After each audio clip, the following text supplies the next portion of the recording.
മറ്റുള്ളവരിലും എന്നിലും ഒരുപോലെ വർദ്ധിക്കും ചൈതന്യമേ. പ്രണാമം പ്രണാമം പ്രണാമം. അതുപോലെ ദേശീയ വിവരാവകാശ കൂട്ടായ്മയുടെ നേതൃത്വത്തിലുള്ള വിവരാവകാശ ശില്പശാലയും അതുപോലെ നമ്മുടെ ഭരണഘടന നിലവിൽ വന്നിട്ട് 75 വർഷങ്ങൾ പൂർത്തിയാകുന്ന ഈ സാഹചര്യത്തിൽ നമ്മൾ ഇന്നിവിടെ ഒത്തുകൂടിയിരിക്കുകയാണ്.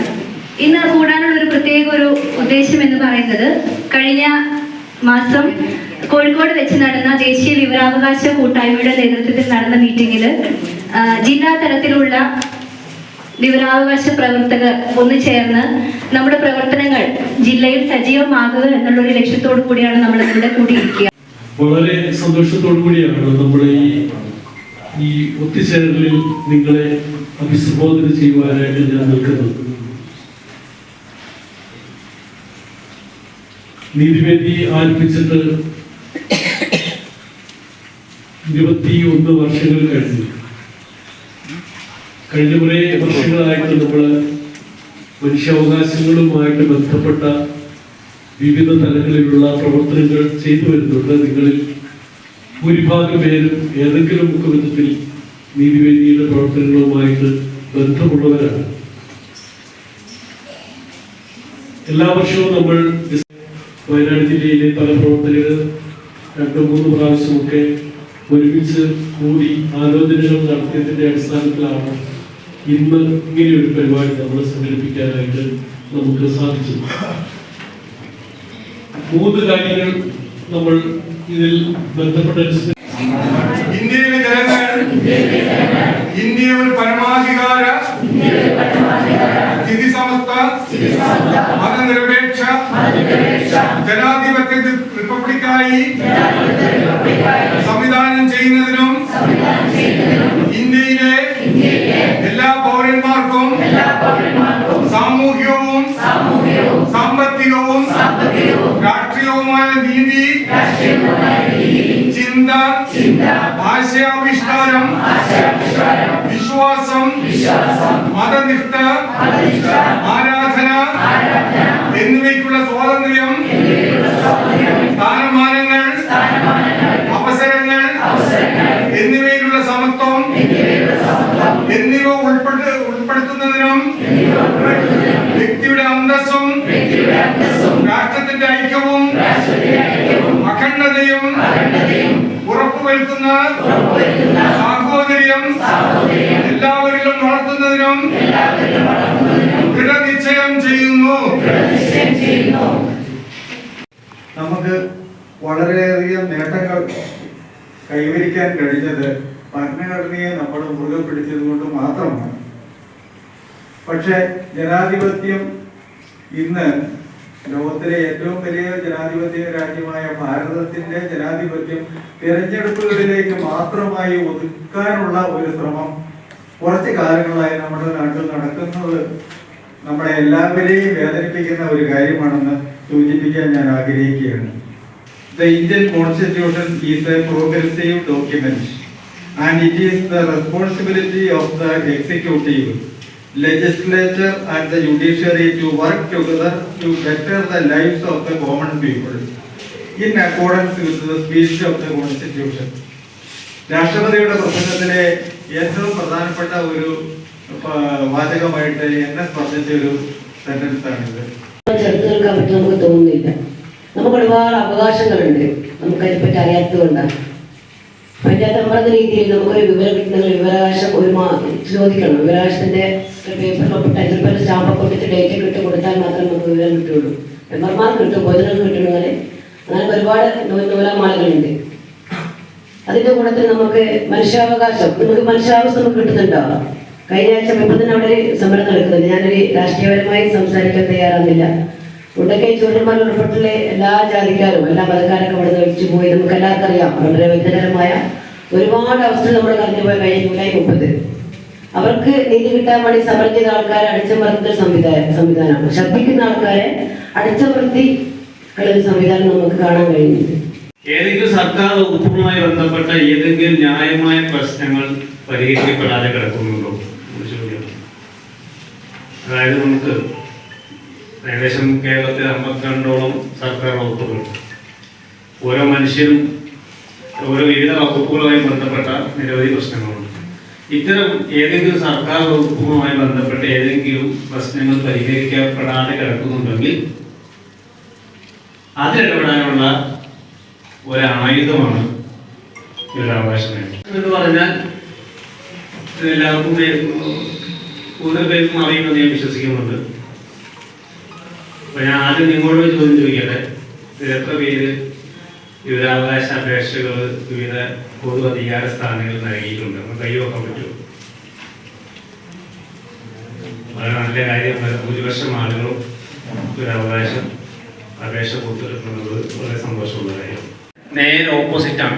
അവിടെ പ്രതിസ്ഥാനത്ത് വരുന്ന സർക്കാരാണ്, സർക്കാർ ഉദ്യോഗസ്ഥരാണ് പ്രതിസ്ഥാനത്ത് വരുന്നത്. സർക്കാരിനെയാണ് നമ്മൾ ചോദ്യം ചെയ്യുന്നത്. ഈ വിവരാവകാശ നിയമത്തിന്റെ എല്ലാ ഘട്ടങ്ങളിലും പ്രതിസ്ഥാനത്ത് വരുന്ന സർക്കാരും വാദിഭാഗത്ത് വരുന്നത് പൊതുജനങ്ങളും. അതാണ് വിവരാവകാശ നിയമത്തിന്റെ പ്രത്യേകത. അത് വിവരാവകാശ നിയമത്തിന് മാത്രം ലഭിച്ച ഒരു സവിശേഷതയാണ്. ലളിതമായ നടപടിക്രമങ്ങളാണ്, വളരെ ലളിതമാണ്. ഒരു A4 പേപ്പറിൽ ഒരു 10 രൂപയുടെ കോർട്ട് ഫീസ് സ്റ്റാമ്പ് ഒട്ടിച്ച് നമുക്ക് ആവശ്യമുള്ള കാര്യങ്ങൾ എഴുതി കൊടുത്തു കഴിഞ്ഞാൽ പരമാവധി 30 ദിവസമാണ്. എത്രയും വേഗത്തിലും, എന്നാൽ 30 ദിവസം കഴിയാതെ നമുക്ക് ആ വിവരങ്ങൾ നമുക്ക് ലഭിക്കണം. അതിന്റെ മറ്റ് പ്രൊസീജിയറിലേക്ക് ഞാൻ വരാൻ. ഞാൻ ആദ്യം ആമുഖമായിട്ട് പറഞ്ഞു തരാം ഈ കാര്യങ്ങൾ. എല്ലാ പബ്ലിക് ഇൻഫർമേഷൻ ഓഫീസർമാരും എന്ന് വേണ്ട മിക്ക സർക്കാർ ഉദ്യോഗസ്ഥന്മാരും വിവരാവകാശ നിയമത്തിന് ഏറ്റവും നന്നായി റിസർച്ച് നടത്തുന്നതും, അതായത് എങ്ങനെ വിവരം കൊടുക്കാതിരിക്കാം എന്നതിൻ്റെ ആ 8ാമത്തെ വകുപ്പാണ്. അവർക്ക് 8ാമത്തെ വകുപ്പ് മാത്രം, വേറൊരു വകുപ്പ് പോയി പഠിക്കില്ല. 8ാമത്തെ വകുപ്പ് മാത്രം പഠിച്ച് എന്ത് ചോദിച്ചാലും എന്താണ് സെക്ഷൻ 8H പ്രകാരം, 8E പ്രകാരം, 8D പ്രകാരം, 8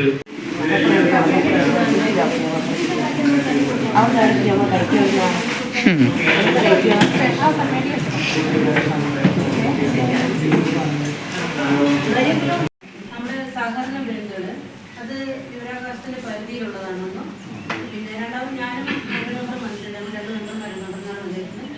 അപ്പോൾ ട്രൈബൽസ് ഏറ്റവും കൂടുതലുള്ള ഏരിയ ആണ്. അപ്പോൾ തന്നെ ഒരു 6-7 മാസത്തോളമായിട്ട് നമ്മുടെ വാർഡുകളിൽ വളരെ ശക്തമായിട്ട് തന്നെ അപ്പോൾ തന്നിരിക്കുന്നുണ്ടെങ്കിൽ അത് നിലവിൽ നടപ്പാക്കിയിട്ടില്ല. എന്നാൽ അത് പുതിയ പദ്ധതിയിൽ വെച്ച് നടപ്പാക്കുന്നതിന് വേണ്ടി നിർദ്ദേശം ചെയ്യുന്നു പറഞ്ഞിട്ടാണ് വന്നത്. ഇന്ന് വരെ നടപ്പാക്കിയിട്ടുണ്ട്. ശരിക്കും പറഞ്ഞിട്ടുണ്ടെങ്കിൽ അതിന് ശേഷം 2 വർഷം കഴിഞ്ഞു. സാധാരണഗതിയിൽ ഒരു വാർഷിക പദ്ധതിയാണ് പഞ്ചായത്ത് നമുക്ക് പറഞ്ഞത്. ഇത് ഞാൻ വിവരാസത്തിന്റെ ഇവിടുത്തെ ജില്ലാ ഓഫീസർക്കാർക്ക് വിളിച്ചു. കൽപ്പറ്റയുള്ള SP ഓഫീസർക്ക്, കളക്ടറേറ്റുള്ള ജില്ലാ ഓഫീസർക്ക് വിളിച്ചു. അപ്പം അയാൾ മറുപടി തന്നത് അതിൻ്റെ തൊട്ടടുത്ത് ഒരു രോഗിയുണ്ട്, ക്യാൻസർ രോഗി. ആ രോഗി ഈ 13 അപേക്ഷകളിൽ അവർ നമുക്ക് റിട്ടേൺ ആയിട്ട് തന്നു. ഞങ്ങളങ്ങനെ ഇന്റേണൽ കംപ്ലൈൻറ്റ് കമ്മിറ്റി രൂപീകരിച്ചിട്ടില്ല എന്ന് പറഞ്ഞിട്ട്.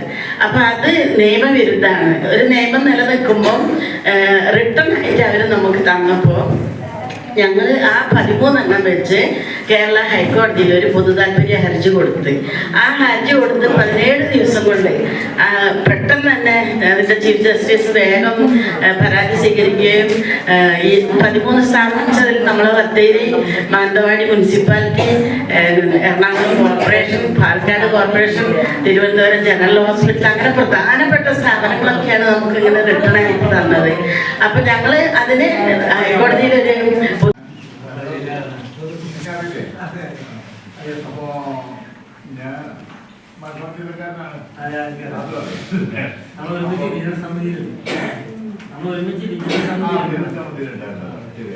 അപ്പൊ ഞാൻ പറഞ്ഞത് എത്ര വർഷത്തെ രേഖകൾ നമുക്ക് വിവരാവകാശ പ്രകാരം ആവശ്യപ്പെടാം. ഞാൻ ചോദിക്കാൻ കാരണം വെച്ചാല് ഈ രേഖകൾ നശിപ്പിക്കുന്ന പ്രകാരം കുറെ രേഖകൾ ഗവൺമെന്റ് നശിപ്പിച്ചുകളായിരുന്നു. പക്ഷേ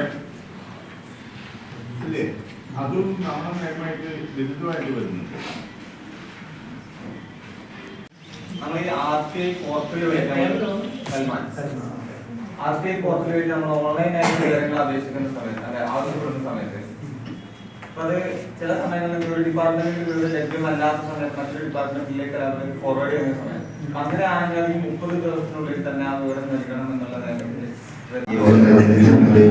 നീതിവേദിയുടെ പ്രസിഡന്റ് അഡ്വക്കേറ്റ് സ്റ്റീഫൻ മാത്യു ഫാദറിന് എല്ലാവിധ സ്നേഹവും നന്ദിയും അറിയുന്നു.